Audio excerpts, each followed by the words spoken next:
জয়গুরু, একটা বিশেষ ঘোষণা। আগামীকাল সকালবেলা নামধ্যানের লিঙ্কে ইষ্ট প্রসঙ্গ করবেন ডক্টর রাজেশ দাস দাদা।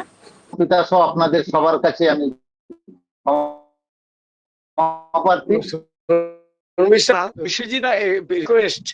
ইষ্ট প্রসঙ্গ করবেন সদ্য নেপাল সর্দার দাদা গড়িয়া থেকে।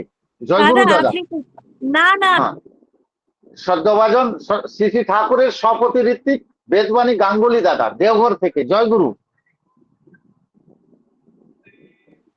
দাদা উপস্থিত আছেন। ভিডিওটা খুলে দিন।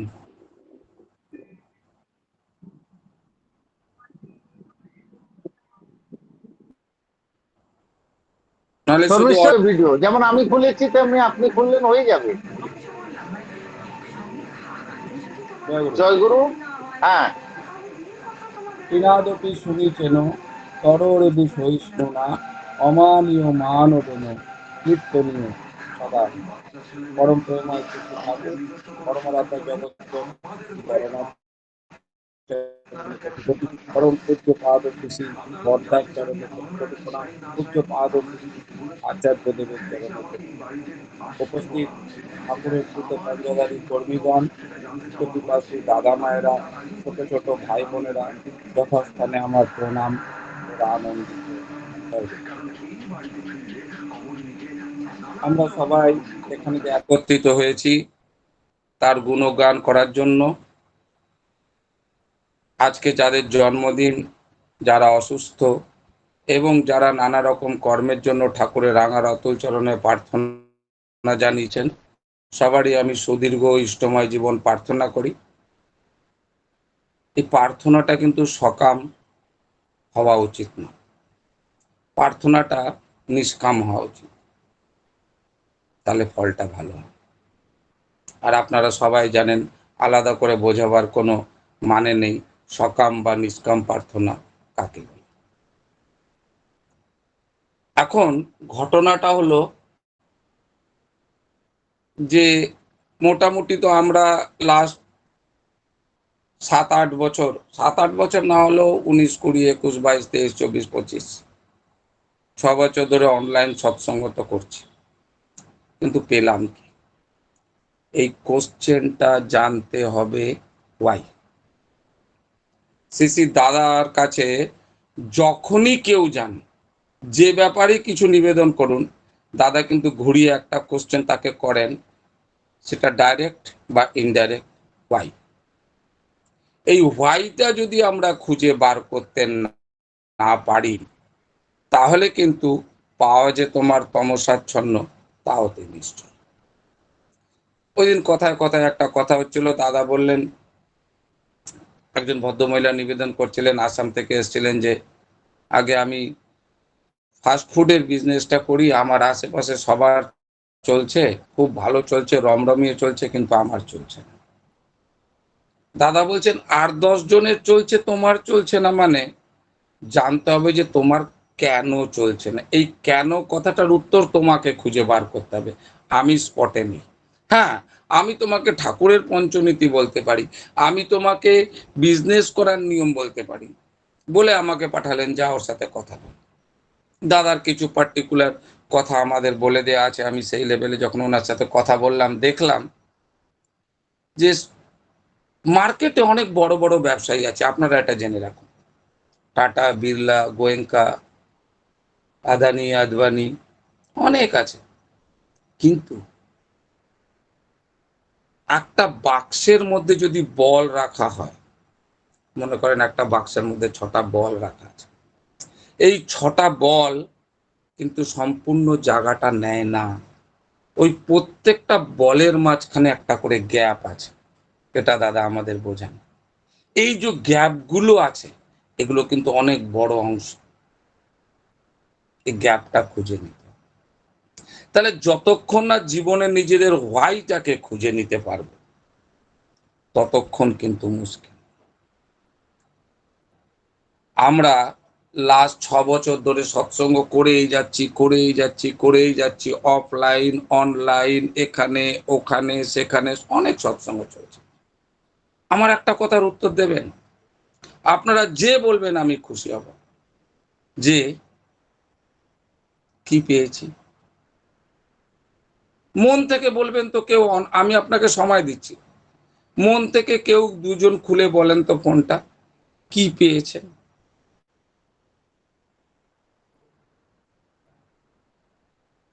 দীপক দা আছেন, বলেন দীপক দা, কি পেয়েছেন? লাস্ট 6 বছরে এত সৎসঙ্গ করে কি পেলাম? বিশ্বজিৎ দা কি পেলাম?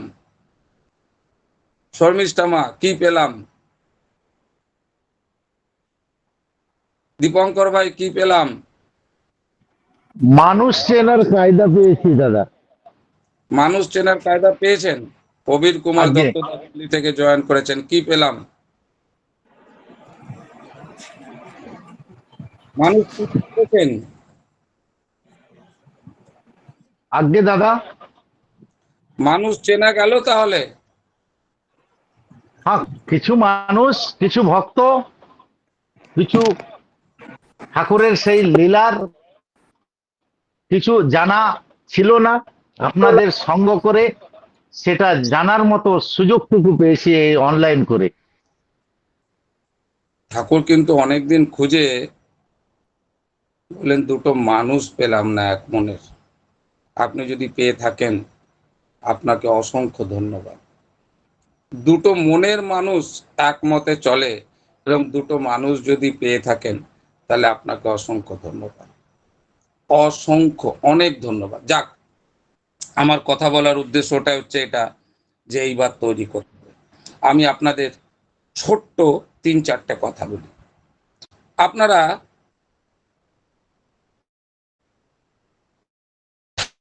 ঠাকুরের যদি টোটাল এটাকে অ্যানালাইসিস, ছোট্ট কথায় এক কথায় কি বলবেন?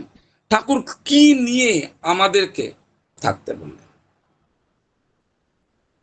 জীবন আর বৃদ্ধি, এই upliftment of existence, uphold of being and becoming, এই জীবন আর বৃদ্ধিটাকে আমাদের বুঝতে হবে। আপনারা ঠাকুরের যে কোনো চ্যাপ্টার ওঠান, যে কোনো, আমি কিন্তু যে কোনো মাল বলতে যে কোনো বুঝাই। আপনারা ঠাকুরের ধর্ম ওঠান, দীক্ষা ওঠান, শিক্ষা ওঠান, বিবাহ ওঠান, প্রজনন ওঠান, জ্যোতিষ ওঠান, শিল্প ওঠান, কোনো চ্যাপ্টার নেই, খাদ্য, কর্ম, কোনো চ্যাপ্টার, জীবন আর বৃদ্ধি।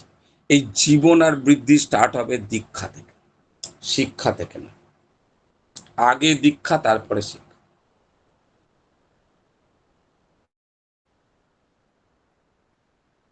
করে করিয়ে যা শেখাবে।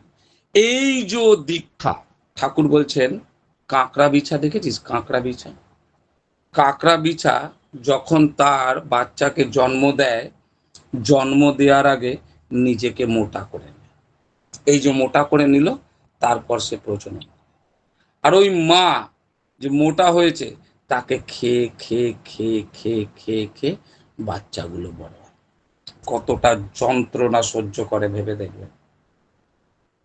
জীবন আর বৃদ্ধির জন্য ঠাকুর বলছেন দীক্ষাটা কি জানিস? দীক্ষাটা হচ্ছে জীবন বৃদ্ধির একটা সহজ প্রক্রিয়া।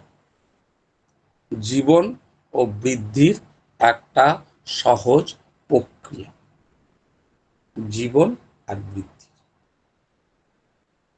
যদি ঠাকুরের ধর্মটাকে বিশ্লেষণ করি, তাহলে দেখবেন ঠাকুর কি বলছেন, বাঁচতে নরের যা যা লাগে ধর্ম বলে জানিস তাকে। ধর্মে সবাই বাঁচে বাড়ে, সম্প্রদায়টা ধর্ম নয়। এই বাঁচার কথা। তাহলে ধর্মটাও বাঁচা। আপনাকে ঘন্টা নাড়তে হবে না, শাক পড়তে হবে না, আমার মতন সাদাও পড়তে হবে না, গেরুয়াও পড়তে হবে না, আসনও বাঙাতে হবে না, দেওয়ালে টানিয়েও রাখতে হবে না। কিসের করতে হবে? চলনের ঠাকুর করতে হবে। সোজা সাপাট কথা। দাদা কি বলেন জানিস? একদম ক্লিয়ার কথা, সোজা কথা। আমাকে যেটা বলতে বলেন আপনাদের বলে দিচ্ছি। দাদা বলেন লোকদের বলবি, আগে যাচ্ছি, আগে আমি খেতে যাচ্ছি, ঠাকুর আমি এবার একটু মোবাইল দেখবো, ঠাকুর এবার আমি খেতে বসবো, ঠাকুর আমি একটু জামাটা চেঞ্জ করে নিই, তুমি একটু অপেক্ষা করো, এবার আমি কলেজ যাব, ঠাকুর আমি স্কুলে যাবো, আমি চাকরি করতে যাবো ঠাকুর, এবার আমি একটু বাচ্চা টাচ্চাদের নিয়ে ঘুরতে যাবো ঠাকুর, এবার আমি একটুখানি খাওয়া দাওয়া করবো ঠাকুর, ঠাকুর আমি পায়খানায় যাচ্ছি, এই যে বলতে শুরু করলাম ঠাকুরকে, এবার ঠাকুরকে বানালাম বন্ধু। যেই ঠাকুরকে বন্ধু বানালাম, তখন কি হলো? আমার জীবনের ন্যায্য অন্যায্য, ভুল ঠিক, করব কোনটা করব না কোনটা, এই বুঝতে শুরু করবে। তিনি তো ক্ষুধার্ত নয়নে তৃষ্ণার্থ নয়নে চেয়ে বসে আছে। একটা গল্প বলি শোনেন। একবার একজন ঋষি, তিনি ঘুরতে বেরোতেন রোজ সকালে, মর্নিং ওয়াক টাইপের, নিজের সমস্ত দিনচর্যা কাজ সেরে ঠেরে ঘুরতে বেরোতেন। ঘুরে এসে একদিন দেখছে, হঠাৎ চান করতেন একটা পুকুরে, চান করে উঠে দেখছেন একজন দেবতুল্য লোক গাছের তলায় দাঁড়িয়ে আছেন, হাতে একটা খাতা। তিনি বুঝে গেছেন উনি দেবদূত। ঋষি ওনাকে প্রণাম করে বললেন, বলেন আমার কি সেবা করতে পারি আপনাকে, আমি কি সেবা করতে পারি আপনাকে? উনি বললেন, না না, আমি এমনি দাঁড়িয়ে আছি। উনি প্রণাম করে চলে যাবেন।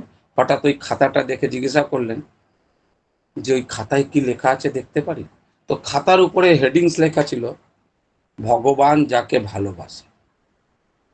হেডিংসে কি লেখা ছিল? ভগবান যাকে ভালোবাসেন। এবার ও ভেবেছে এর মধ্যে তো আমার নাম হবে। উনি পৃষ্ঠা উল্টাচ্ছেন উল্টাচ্ছেন উল্টাচ্ছেন, প্রথম থেকে শেষ অবধি দেখে গেল, কোথাও তার নাম নেই, কোথাও তার নাম নেই। দুঃখ পেলেও নিজের মনকে সন্তুষ্টি দিয়ে কুঠিরে ফিরে গেলেন, যে আমার এখনো পরিশ্রম সমাপ্ত হয়নি, আরো করতে হবে। যথারীতি নিজের কাজ কর্ম আলোচনা যা যা একটা ঋষির কুঠিরে হয় আপনারা জানেন, করে পরের দিন আবার রাত ফিরিয়ে যখন সকাল হয়েছে, আবার উনি মর্নিং ওয়াক করতে করতে সেই মন পুকুরে চান করে উঠে এসে দেখছেন সেই দেবদূত আবার দাঁড়িয়ে আছে। আবার প্রণাম জানালেন, প্রণাম জানিয়ে চলে যাবেন। এমন সময় দেবদূত ডেকে বলছেন, মুনিবর এদিকে আসেন, এদিকে আসেন। মুনিবর সামনে যেতে বললেন, আজকে ডায়েরি এনেছি, দেখবেন না?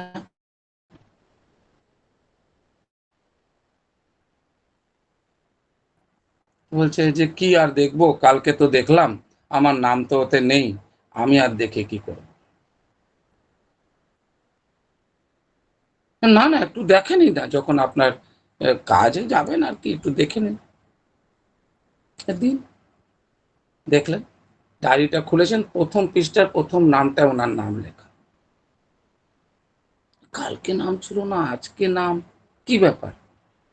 পরম পিতার দরবারে কি দুটো ডায়েরি আছে?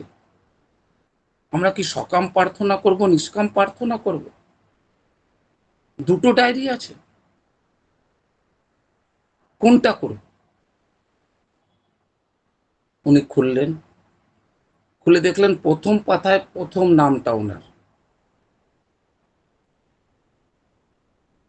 দণ্ডবত প্রণাম করে উঠে যখন ডায়েরিটা দেবেন, উপরে লেখা আছে, ঈশ্বর যাদের ভালোবাসেন। ঠাকুরের একটা বাণী আছে জানেন, ঈশ্বরকে যারা ভালোবাসেন, প্রথমটা ছিল ঈশ্বর যাদের ভালোবাসেন, পরেরটা ঈশ্বরকে যারা ভালোবাসেন। ঠাকুরের একটা বাণী মনে রাখবেন, ঈশ্বর তোকে বাসেন ভালো, তাতে তোর কি, তুই যদি না বাসলি ভালো, ছায়ে ঢালা ঘি। ভালোবাসার লেভেলটাকে এখান থেকে না, বুদ্ধিতে হ্যাঁ আছে না আছে সংশয় আছে, বিবেক দিয়ে মন দিয়ে যদি কাউকে ভালোবাসা যায়, সেখানে হ্যাঁও নেই নাও নেই সংশয়ও নেই। যদি পলিটিক্স করতে হয় নিজের অফিসে করুন, যদি পয়সা কামাতে হয় নিজের অফিসে করুন, যদি দালালি করতে হয়, বেইমানি করতে হয়, ছল কপট করতে হয়, নিজের অফিসে করুন, নিজের কর্পোরেটে করুন, নিজের ব্যবসায় করুন। যখন আপনি ধর্মরাজ্যে ঢুকলেন, তখন কিন্তু এইটা থেকে একটু সরে আসবেন, সেইখানে কোথাও জায়গা রাখবেন না। একদিন আচার্য আমাকে বলছেন, কি রে তোর মাকে ভালোবাসিস? আমি মাকে ভালোবাসি, খুবই ভালোবাসি। তোর মা যদি একটা সেন্ট দেয় মাখবি? বললাম হ্যাঁ মাখবো। কেন মাখবি? বললাম ভালো গন্ধ তাই জন্য মাখবো। হুম, এখানেই ভুল। ডাইরেক্ট আমি সকালে অন দা ওয়ে বর্দার বাড়ি যাচ্ছিলাম, উনি বর্দার বাড়ি থেকে বেরিয়ে নিউ গেস্ট হাউসে বসবেন, এই সময় মুখে মুখে দেখা না, এই জন্য মাখবি না। গন্ধটা ভালোবাসিস বলে মাখবি না, মাকে ভালোবাসিস বলে মাখবি। ওটার গন্ধটা খারাপ হলেও তুই লাগাতিস, আমি বললাম মাখবি। এই যে ছোট ছোট পার্থক্যগুলো কিন্তু আচার্য ধরিয়ে দিতে পারবে। তাই জন্য কিন্তু পরম্পরা, এই জীবন বৃদ্ধির পরম্পরাটাকে কে ধরিয়ে দিতে পারে? শিক্ষার কথা বলতে গিয়ে উনি বললেন সেই শিক্ষা শিক্ষাই না যা মানুষকে জীবন ও বৃদ্ধিতে উন্নীত না করতে, সেই শিক্ষা শিক্ষাই না। ঠাকুরকে কোশ্চেন করা হলো, ঠাকুর আপনি তো বললেন যে বিবাহ ঠিক থাকলে শিক্ষার অতটা দরকার নেই। অতটাও দরকার পড়বে না যদি টানটা এখান থেকে। মানুষ হবেন না শিক্ষিত হবেন, এডুকেটেড এডুকেটেড হবেন না লার্নড হবেন, ডিপেন্ডস কোনটা হবে। ডিগ্রি চাই না মানুষ হতে চাই? ঠাকুর একটা বানিয়েছে, degree is not the measure of learning. Degree দিয়ে কাউকে তোলা যাবে না। অনেক শিক্ষিত লোক আমাদের দেশে আছে, রাত্রেবেলা ঘুরে দাড়ু খেয়ে মাকে চড় থাপড় মারে।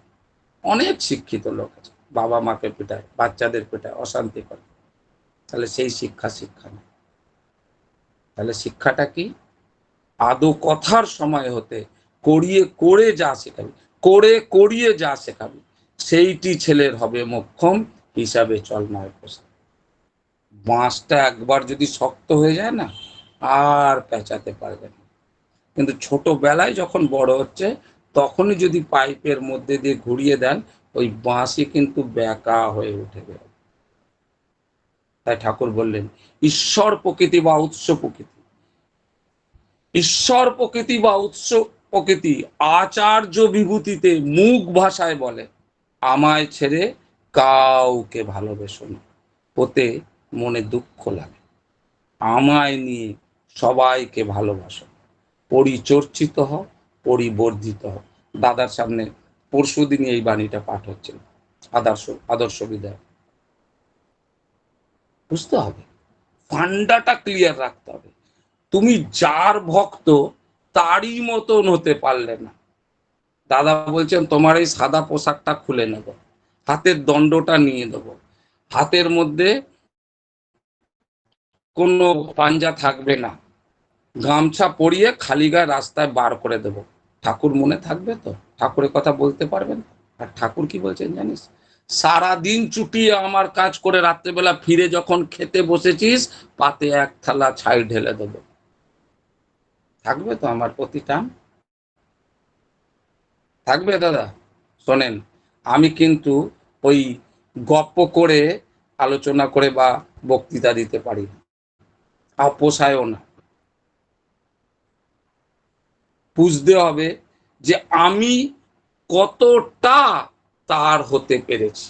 শ্রী শ্রী বড়দা একদিন বলছেন, শোন, বাড়ির থেকে ঠাকুর বাড়ি আসছিস ঠাকুরকে প্রণাম করবি বলে, রাস্তায় হঠাৎ দেখলি একটা সুন্দর গোলাপ ফুল ফুটে আছে, একটুখানি তুই ভাবলি ওই গোলাপটা নিয়ে যাই ঠাকুরকে দেব প্রণামে। এবার গোলাপটা নিবি না ঠাকুর প্রণাম করতে যাবি? কোশ্চেনটা ছেড়ে দেবো এখানে, ছেড়ে দিই কোশ্চেনটা এখানে, বলবেন উত্তরটা কি হবে?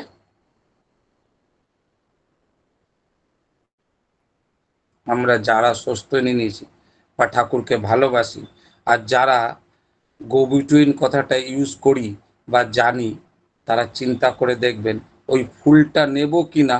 গোলাপটা নেব, হুম, গোলাপটা নেব। গোলাপটা নেব না। কারণ কি ভেবে বেরিয়েছিলাম বাড়ির থেকে, ঠাকুর বাড়ি যাই পারবো না, রাস্তায় ফুলটা দেখে মনে হলো ঠাকুরকে দেবো। Yes, that very sentiment is very good, but সস্তনি কি বলছেন, যখন যেটা ভালো মনে করবি সেটাই তৎক্ষণাৎ করবি। ভালো কি মনে বার করে বেরিয়েছিলাম যে আগে ঠাকুর বাড়ি যাব, আগে ঠাকুর বাড়ি যাব, তারপরে এসে ওটা তুলে দিলেও দেব। আপনাদের ওয়েস্ট বেঙ্গলের একজন খুব প্রবীণ কর্মী ছিলেন রবীন্দা, বঙ্গীয় কলেজের অনেক বড়, উনি মাঝে মাঝে ঠাকুর বাড়ি যেতেন, মাঝে মাঝে ঠাকুর বাড়ি যেতেন। তো আমার সময় হলে বলে দেবেন বিশ্বজিৎ দা। তো একবার উনি এরকম শীতকালের দিনে ঠাকুর বাড়ি যাবেন, তো বাজারে গেছেন, কলেজ স্ট্রিটে বাজারে গেছেন। বাজারে যাওয়ার সময় উনি ঢুকতেই দেখছেন একজন ভদ্রমহিলা এতটা মতন কচি কচি ধুঁদুল বিক্রি করছে। জিজ্ঞাসা করলেন কত করে কিলো? তো বললো বাবু 10 পয়সায় 5 কিলো, সরি 1 টাকায় 5 কিলো। রবীন্দা বললেন ঠাকুরের জন্য ধুঁদুল নিয়ে যাব, যা একটু ভেতরে ঢুকে। শীতকালের দিন ভেতরে ঢুকে দেখছেন এরকম বড় বড় ফুলকপি, বাঁধাকপি, বেগুন, পালং শাক, লম্বা লম্বা শীষওয়ালা ছিম, ফটাফট 2 ব্যাগ কিনে নিয়েছেন। কিনে নিয়ে রবীন্দার দেওঘরে ঠাকুর বাড়ি ঢুকছেন। ঠাকুরের সামনে পার্লারে ঢুকতেই হঠাৎ ওই সময় শ্রী বড় মা ধীরেন ভুক্তদাকে পাঠিয়েছেন, যা তোর ঠাকুরকে জিজ্ঞাসা করে আজ ভোগে কি খাবে। ধীরেন ভুক্তদা ঠাকুরের ঘরে ঢুকছেন। ঠাকুর, মা জিজ্ঞাসা করলেন আজ ভোগে কি রান্না, আজ রান্না কি হবে? ঠাকুর বলছেন ও মনি, পেটটা ভুটভাট করছে, তোর মারে গিয়ে ক একটু ধুঁধুলের সবজি বানাবে। ব্যাগগুলো ওখানেই থেকে গিয়েছে। কত বড় প্রফেসর।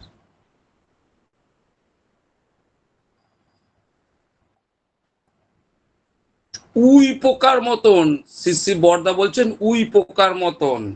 ঠাকুর তো অনেক বলে গেছেন করে করিয়ে, উই পোকার মতন একটুকু যদি কথার খেলাপ হয় আর সেটা যদি তোমার ভেতরে ঢুকে যায়, তোমার রক্তের মধ্যে ঢুকে যাবে, রক্তের মধ্যে। শ্রী শ্রী ঠাকুর অনুকূল চন্দ্র এইবার 3টে জিনিসকে পরিশুদ্ধ করতে এসেছিলেন, তোমার রক্ত, তোমার জিন্স, তোমার আত্মা, এই 3টে জিনিসকে পরিশুদ্ধ করতে এসেছে। সমস্ত উপায় বলে গেছেন, সমস্ত উপায়। পরম পিতাকে যে লেভেলে কোশ্চেন করা হয়েছিল, প্রতিলোম বিবাহ সন্তান তাও নিয়েও কোশ্চেন করা হয়েছিল, 3 মাস উত্তর দেননি, কিন্তু শেষও উপায় বলে গেছেন। সে লাইনে আজকে আর যাচ্ছি না। তারপরে যদি আসি স্বাস্থ্য নিয়ে, স্বাস্থ্য নিয়ে ঠাকুর কি বললেন, তুমি এমন জায়গায় থাকবে যে জায়গায় রোদ এবং বায়ু সুন্দরভাবে চলাচল করে, তোমার থাকার জায়গাটা এরকম হওয়া উচিত। জীবন বৃদ্ধির সাথে জড়িত নেই স্বাস্থ্যটা, বেশি জড়িত।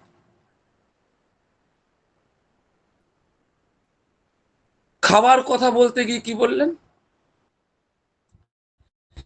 খাসনে পেঁয়াজ মাছ মাংস, খাসনে পেঁয়াজ মাদক রসুন মাছ মাংস নানাবিধ, খাসনে পেঁয়াজ মাছ মাংস, খাসনে পেঁয়াজ মাদক রসুন মাছ মাংস নানাবিধ, ওতে বিধান বিষাক্ত হয়, অযথা হয় উত্তেজিত, যার ফলে যা বাঁচা বাড়ার সহজভাবে পায় সারা, মরণ তরণ চলনে সব হয়েই থাকে বিক্ষোভ। সুপাচ্য খেতে হবে, যখন সুপাচ্য খাবো সুনির্দিষ্টভাবে ভোজন হবে। এই সুনির্দিষ্ট ভোজন আপনার সুস্বাস্থ্যের কারণ হবে, কারণ পাচন প্রক্রিয়া ঠিক থাকবে। যখনই পাচন প্রক্রিয়া ঠিক থাকবে শরীরটা ব্যালেন্স থাকবে, যখনই শরীরটা ব্যালেন্স থাকবে আপনি সুন্দরভাবে নাম ধ্যানে বসতে পারবেন, যখনই সুন্দরভাবে নাম ধ্যানে বসতে পারবেন তখনই মাইন্ডটা কনসেন্ট্রেট হবে। কিন্তু ওই যে আগে বলে রেখেছিলাম, ঠাকুরকে বন্ধু বানিয়ে নিতে হবে, ওটাই ধ্যান। সম্পূর্ণ কথা আচার্য পরিবেশন না করলে, আচার্যের পাশে না বসলে, সেখানে গিয়ে চুপটি করে ঘাড় নিচু করে বসে থাকো আর কথা শোনো, তোমার প্রত্যেকটি কথার উত্তর পেয়ে যাবে, প্রত্যেকটি, প্রত্যেকটা কথার উত্তর পাবে, শুধু কানটা খোলা রাখো। এইবার তিনি বললেন কর্ম।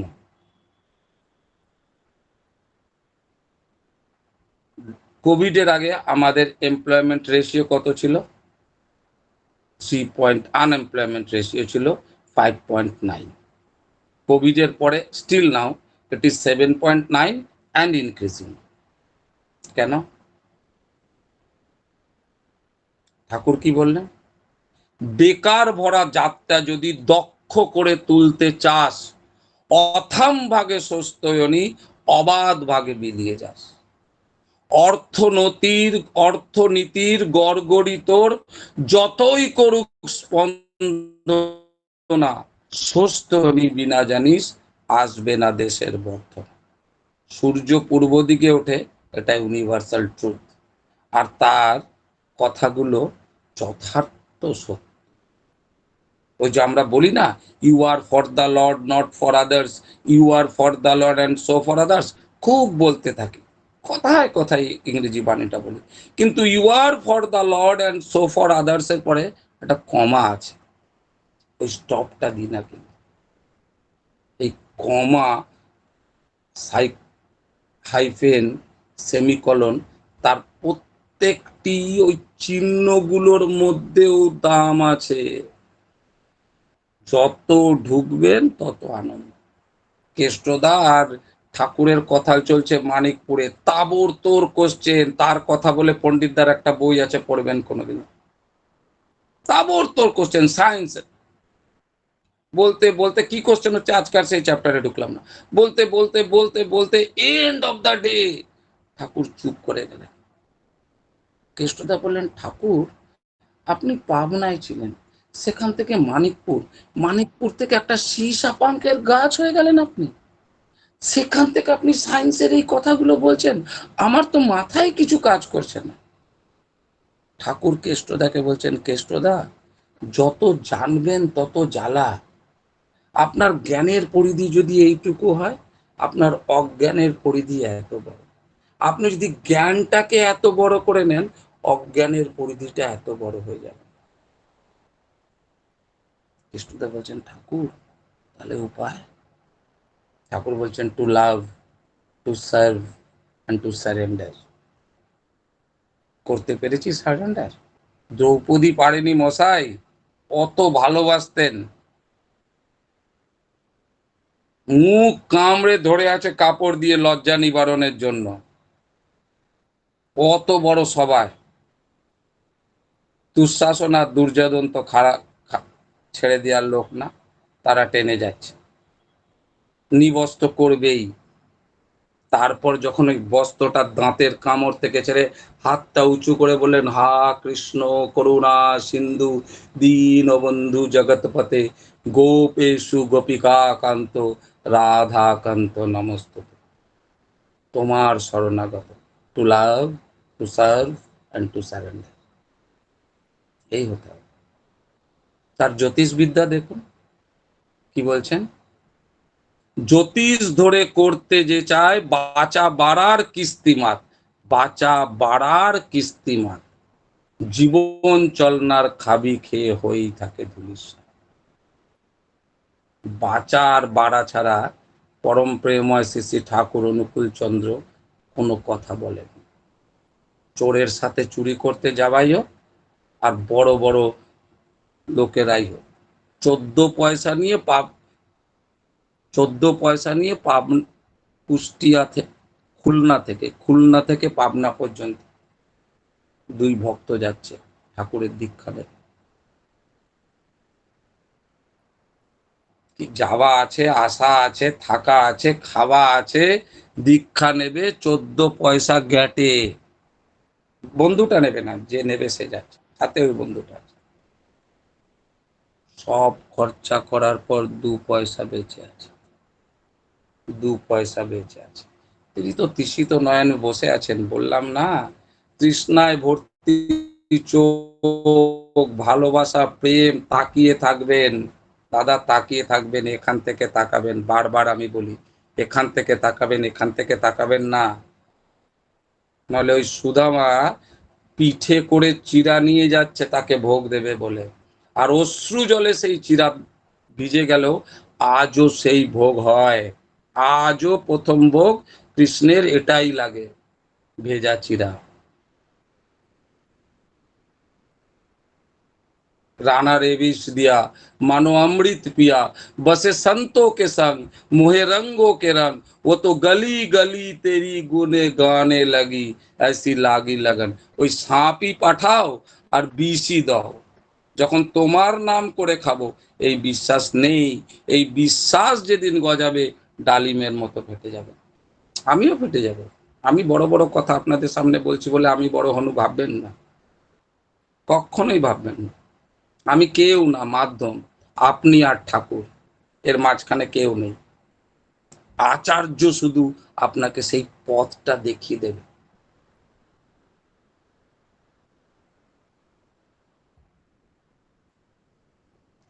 করতে হবে কিন্তু চিন্তা, এই চিন্তাটা করতে হবে কাকে ঠকাচ্ছি।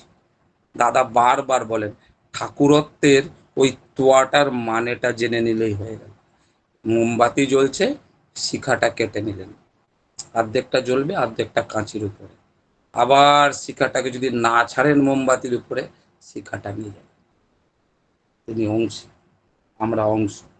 এই যত জুড়ে থাকবেন, ঠাকুর বলছেন to ignore the source is to be deprive of resources.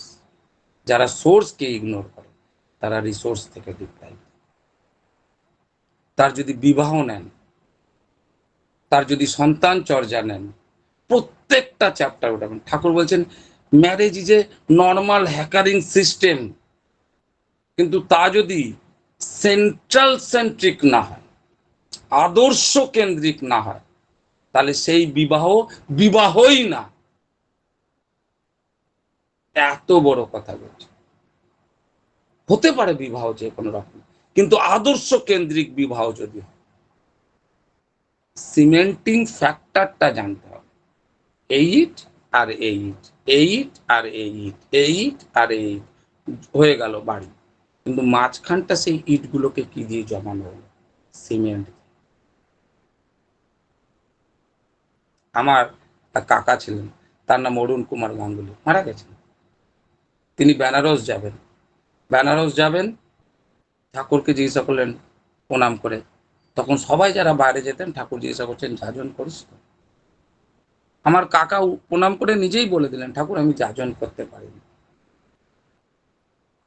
ঠাকুর বললেন সোনমণি, তিনি হায়ার স্টাডির জন্য যাচ্ছেন, সোনমণি বি বিহেভিয়ারিস্টিক, ব্যবহারিক। এই ব্যবহারিক হওয়াটা আমাদের জন্য খুবই দরকার। আমাদের এই ব্যবহারটাই কিন্তু আমাদের যাজন হয়ে যাবে। ঠাকুর বলছেন যে তোর উপরে যদি পুলিশ থাকে, নিচে যদি উকিল থাকে, পাশে যদি ডাক্তার থাকে, তোর বাড়িতে কি চুরি হবে না? গ্যারান্টি ভাবতে পারিস? আর তোর উপরে যদি একজন গুরু ভাই থাকে, নিচে যদি একজন গুরু ভাই থাকে, পাশে যদি একজন গুরু ভাই থাকে, এই গুরু ভাই কথাটা বলার আগে ঠাকুর বাবাই দাদার একজন কথা বলে আচার্যদেব বলছেন গুরু ভাই মানে যার কাছে গেলে গুরু মনে পড়ে, মন স্থির হয়, সে গুরু ভাই। বি বিহেভিয়ারিস্ট, ওটাই যাজন, ওটাই কিন্তু আসল সিকিউরিটি জীবনের। আর কোনো সিকিউরিটি নেই। কলিযুগে থাকেন দাদা, কলিযুগে। কলিযুগ সম্বন্ধে কি বলা হয়? গাইয়া দোকে কুত্তা পালে, उसका बछड़ा भूखा, साले को उत्तम खिलाए, बाप ना पाए रूखा, घर की बहुड़ी प्रीत ना पाए, चीत चुराए दासी, धन्य कलयुग तेरे दुख लगे और हंसी। सच्चे को मारे लट्ठा झूठे को गले लगाए, गोरस गली गली फिरे सूरल बैठल खाए, चोर को छोड़े पथिक को मारे, साधु को दे फांसी, सच्चे कलयुग तेरे दुख लगे और हंसी। ये कलयुग है। इस कलयुग में आप अगर सोचेंगे कि आपको हर कुछ बड़े आसानी से मिल जाएगा, नहीं दादा नहीं। श्री कृष्ण जी अर्जुन को भीम को भेज रहा है, जाओ कुरुक्षेत्र खत्म, देख के आओ कौन क्या क्या कर रहा है। भीम आके बोल रहा है, दादा देख के तो आया प्रभु, लेकिन एक गाय को देख रहा हूँ, उसका शरीर से खून निकल रहा है और उसका बाप चाटे, उसका माँ चाटे ही जा रहा है, चाटे ही जा रहा है, खून निकल भी रहा है, चाट रहा है, निकल रहा है, चाट रहा है, और घाव और बड़ा हो रहा है। श्री कृष्ण जी बोल रहे हैं, यही कलयुग है। इस कलयुग में अपने बच्चे, अपने पापा, अपने बेटा, अपना माँ जो भी गलती करेंगे, हम उसको चाट चाट के मतलब আবরণ দিয়ে সেটাকে ঢেকে দেব, শুধরাবো না। কলেজে গেলে ছাত্রকে মারা যাবে না, মারাই যাবে না, নিয়ম করে দেবে সব।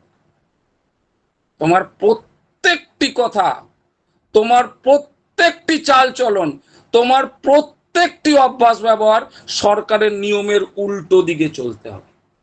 আর আপনারা যারা পশ্চিমবঙ্গবাসী তাদের তো অনেক বেশি। আজও আমাদের সময় এসে গেছে, সময় শেষ করছি। একটা ছোট্ট ঠাকুরের কীর্তন আছে, তার একটা লাইন আপনাদের শোনাবো। যদি আমি গায়ক না, কিন্তু এটা আমি এই জন্যই শোনাবো যে এই ভাবটা রাখতে হবে। সে যে তৃষিত নয়নে চাহে মোর প্রাণে, কেমনে ফিরাবো তারে। সে যে তৃষিত নয়নে চাহে মোর প্রাণে, কেমনে ফিরাবো তারে, কেমন করে ভুলিব রে, আখির মোহে ভুলালো রে, কেমন করে ভুলিব রে। আজ রাজধিরাজ মোর ঘরে আজ, কাঙালের বেশে ফেরে। রাজ অধিরাজ মোর ঘরে আজ, কাঙালের বেশে ফেরে। উপস্থিত সকলের সুদীর্ঘ সময় জীবন প্রার্থনা করি। আমার বলার কথা ভুল থাকলে আপনারা নিজ গুণে ক্ষমা দেবেন। আমি বক্তা নই, চেষ্টা করি ঠাকুরের কথাগুলো মানুষের হৃদয় অবধি পৌঁছানোর জন্য। জয় গুরু, বন্দে পুরুষোত্তম। এক্সিলেন্ট দাদা, এক্সিলেন্ট। সদ্য বেদবাণী গাঙ্গুলি দা, একটা কথা জিজ্ঞেস করব আপনাকে। আজ যে আপনি ওই ঠাকুরের চলনের কথা, আচার্যদেবের নির্দেশের কথা যে বললেন, ঠাকুরকে বন্ধু বানাতে, ঠাকুরকে সবসময় বলে করতে, এই যে কথাগুলো রিপিট, এই যে রিপিট করে আজকে শত পরিবারকে যাজন করলেন, এই যাজনের মূল্যবান কথার একটাই হচ্ছে ঠাকুর ওই যে হেমদা বলে গেছেন না, কেউ নাই কিছু নাই তুমি আর আমি, তুমি প্রভু আমি দাস হে রাধার স্বামী। এইটুকু যদি বুঝতে পারি, আমাদের ঠাকুরকে গ্রহণ করা সার্থকতা হয়ে ওঠে। আর আজকে যে বললেন কথাগুলো অমূল্য বাণী বললেন, মানুষ মানুষ এই যে বলে না, এটা হচ্ছে পাগল, পাগল পাগল হতে বলেছে ঠাকুর অজপা নামে, অজপা নামে পাগল। সবকিছু ছাড়তে বলেছে, সেই ছাড়ো রে মন হবেরও আশা, অজপা নামে করো রে নেশা। অজপা নামটাই নেশা করতে বলেছেন ঠাকুর। সেটা যদি আমাদের ওই 84 লক্ষ জনি ভেদের এই অমূল্য জীবনটাকে পেয়েছি, সেই জীবনটাকে অজপা নেশায় যেন মাতুয়ারা হতে পারি, তাও ঠাকুরের কুকুর হতে পারবো, যেটা বরদা বলে দিয়ে গেছেন। মানুষ তো দূরের কথা, বরদা বলেছেন যে ঠাকুরের কুকুর হতে পারলে এই জীবনটার সার্থকতা হয়ে উঠবে। জয়গুরু দাদা, আপনার দীর্ঘায়ু কামনা করি। পরম পিতার সেই রাঙা রাতুল চরণে দাদা ভালো থাকবেন, এইটুকু অমূল্য সময় দিয়েছেন আমাদের। আপনাকে এই লিঙ্কের পক্ষ থেকে অসংখ্য ধন্যবাদ জানাই দাদা। জয় গুরু দাদা, ভালো থাকবেন।